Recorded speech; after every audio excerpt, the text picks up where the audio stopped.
Edicioni 20. Po. Në më thënë kemi vit jubilar. Vit jubilar. Si ndihemi?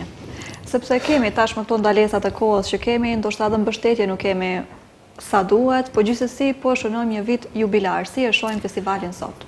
Viti kaluar ishte 30 vjetori i themelimit. Ndiheshim mirë. Këtë vit është 20 vjetori i edicionit, dhe më thëmë mbajtja e rregull, ashtu. Problemet, si që thash, kanë qenë të ndryshme, të natyrave të ndryshme, që ka pasën ndalesa, e dim se shërandolë në ato pjesë, në ato teritore, kohë ka pasë edhe ndërtime të zgjerim të objektit e tjera, por 11 vite kanë shkuar. 20 vjetori është diçka jashtëzakonisht e rëndësishme, është me vlerë, është që tregon se këtu është kultivu diçka, se tregon se këtu ka ndodhur një gjë jashtëzakonisht e rëndësishme, dhe misioni i sotëm është që një traditë të quajë e tillë të vazhdojmë me hapa më të sigurt. Por cili do të jetë problemi kur flasim për këtë, si ndihemi?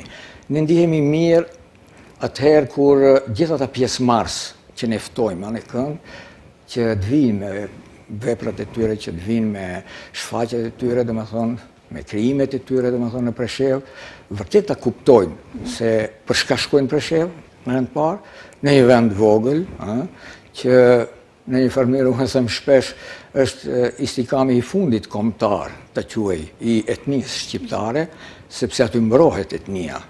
Po ku mbrohet aty ku sulmohet më shumë? Dhe normalisht që në Preshevë sulmohet më shumë, por mos ndodhen ato gjërat mira. Prandaj unë përcjell një mesazh të gjithë drejtorët e festivaleve, të teatrove, të gjithë ata që merren me kulturë, të gjithë ata që janë në struktura politike, të kenë vëmendjen për këtë gjë.